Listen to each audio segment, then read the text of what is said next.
Hello family, this is the Quist, your MindSurgeon, and today we're going to continue with the video routines, habits, and then culture.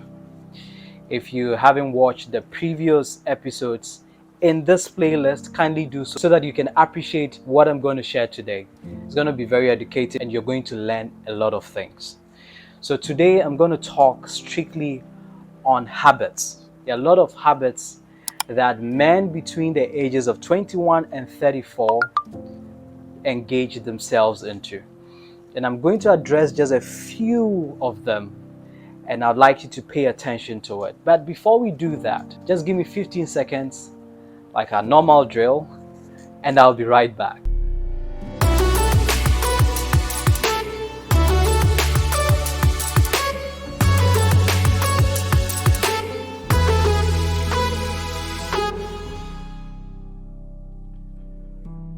Welcome back, and zooming right into it. We're going to talk about habits with respect to men that fall within the age brackets I've mentioned earlier on. I'll first start with setting habits that you must stop. Okay? Then I zoom into the latter part, addressing habits that you must cultivate. So the very first one, linked to the routine of your body, has to do with taking regular bath, especially before you go to bed. Personal hygiene is something we must take into consideration as men. Imagine going to bed after a long day's work or having all your activities within the day, and then in the evening you get home with all the sweat and you go to bed without taking a shower. If this becomes a routine for you, you'll start developing body odor. And let me quickly explain for educational purposes, okay? Most guys have this kind of body odor, right? And the truth is that men tend to have a lot of sweat glands as compared to women, okay? And these sweat glands are responsible for producing a lot of sweat. And so for us as men, if you don't engage in frequent bathing, what happens is that there are certain bacteria on your skin, okay? And when sweat is produced by the sweat gland, these bacteria feed on these sweats, breaking them down. And naturally, sweat doesn't really have odor, it's odorless, okay? And sweats usually contain water, salt, and other compounds. And so when these organisms, or specifically speaking, bacteria, feed on these sweat and they break it down, they begin to get stuck on your skin, forming part of the dead cells already existing on your skin, okay? And that is what produces a certain type of odor. Now, the accumulation of it produces a unique odor on your skin, where sometimes when you pass by people and you're emitting that foul smell, or even after you have gone past them, they get to know that that guy just passed this route. It's not good for you as a young man.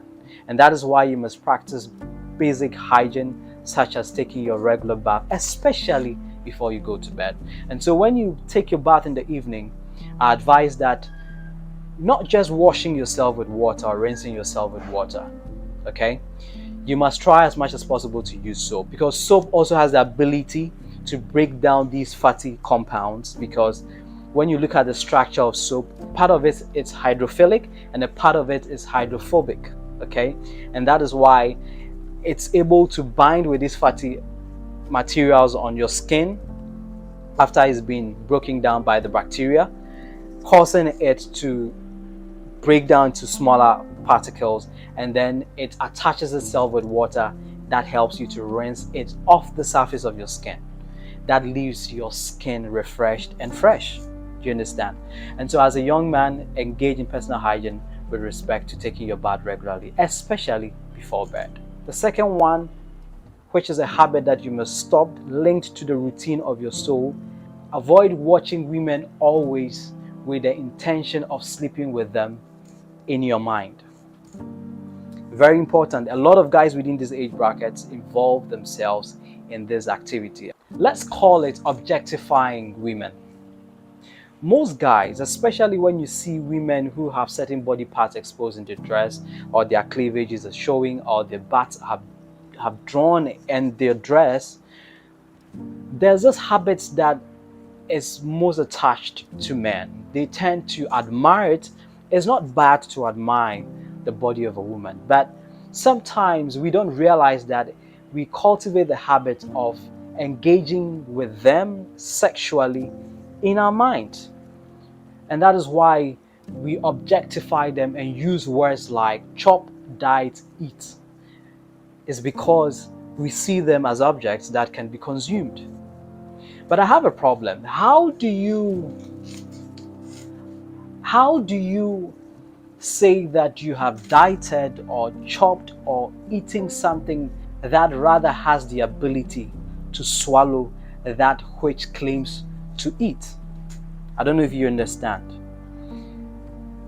We tend to use the word I chop 'em. We tend to use the word I diet 'em. We tend to use the word I eat 'em. But we have a sex organ that rather goes to enter another sex organ that has the tendency of keeping that sex organ.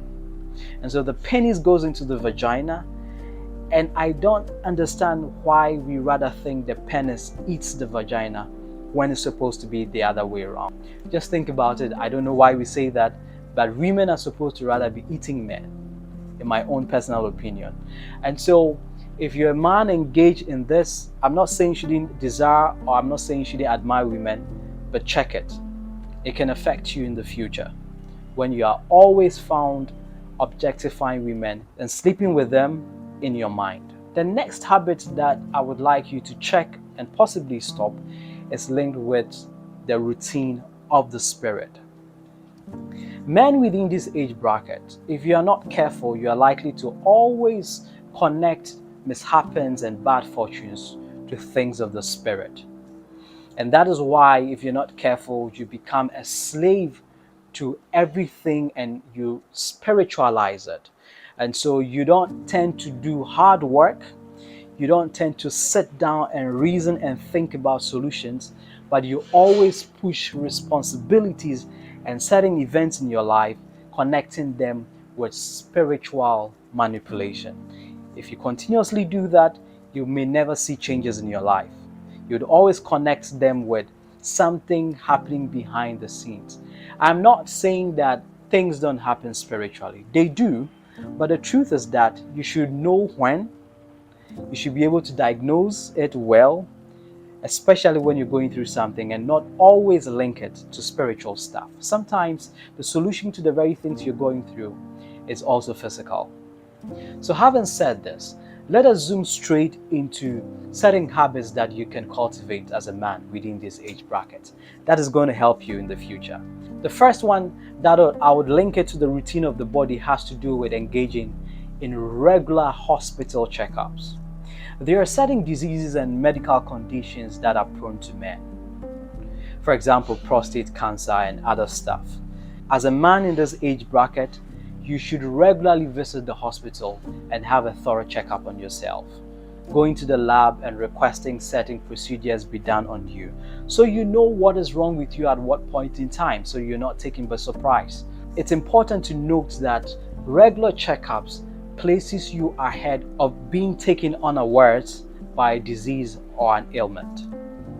I've come to know that in our recent times, most young guys are diagnosed with certain disease like kidney failures, prostate cancer, stroke, erectile dysfunction, and other stuff. It's because we don't take time to go to the hospital for regular checkups. You don't only go to the hospital because you're sick. Sometimes in your healthiest moment, you have to visit the hospital. The second habit I would like you to cultivate as a young man within this age bracket is linked with the routine of the soul. That has to do with paying attention to details. Paying attention to details is a function of your mind. One of the things as a young man you should cultivate as a habit is having the ability to pay attention to details. Pay attention to details, especially with things around you. Pay attention to details concerning how people relate with other people or relate with you. Pay attention to details with respect to your environment. Pay attention to details with respect to how your body functions, how society works, and even how money works. The beauty of success is in the matrix of paying attention to details.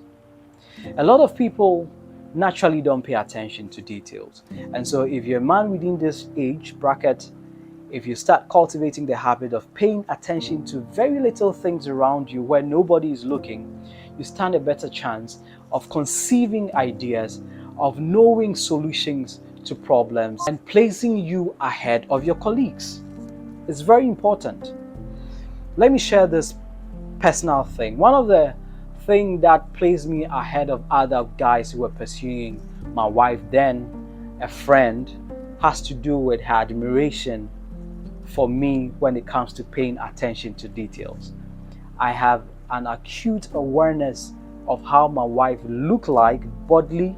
I know the scars on her bodies, and I remember a conversation that we had some time ago that wowed her, which has to do with telling her where each scar on her body actually is.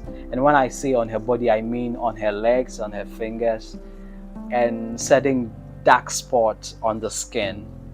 I saw way back in secondary school that I was able to tell her that I saw. It means I actually watched her. Not in a bad way, but I have a mental picture of where all those are, and that intrigued her. And even told her certain things I observed about her, the way she talks, the way she walks, and all of that. It gave me an advantage over other people who were competing with me to get her attention and for her to accept their proposal. And today, I'm gladly married to her because I learned how to pay attention to details. I think I'll do an exclusive video teaching us how to pay attention to details and the benefits of it. The next habit I would like you to cultivate as a man, which is linked to the routine of the spirit, has to do with finding God in His creation. This is very important. You must get to the point as a man, as a young man growing, coming up, where you are able to find God in the things of nature. You should find God on the back of a butterfly. You should find God in the beauty of a waterfall. You should find God in the beauty of a rainbow. You should find God even in the things created by man, especially when you're watching movie.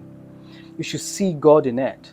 You should see God in your fellow men because we are created in the image and likeness of God.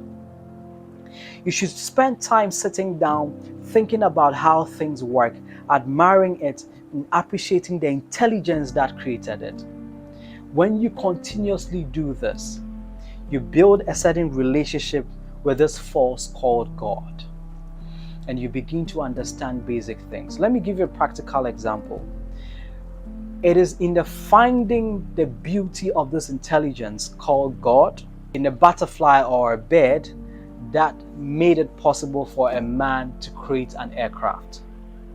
It is in the finding God in the beauty of how a whale lives as a big fish in water that led to the invention of submarines. It is in the finding of God in the beauty of animals such as horses that led to the creation of automobiles.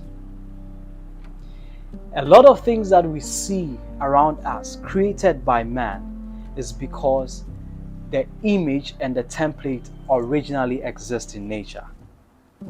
And so when we pay attention to the things around us, looking for God and understanding how this God reasons as far as His intelligence is concerned, it helps us create ideas and leads us on the spectrum of great inventions. And so the next time you're looking for God in a book printed by man, ask yourself if you have found Him in the very things that He has created. If you enjoy this kind of content and you've learned something new, I'll stop here. I'm Quist, your mind surgeon, and I'll then treat you to understand this video, listen to it over and over again, and kindly subscribe to this channel. Help me reach a wider audience by commenting, by liking, and by sharing. I'll come your way another time, but until then, let your mind do the conversations and renew your mind, and always remember, I love you. Have a great day.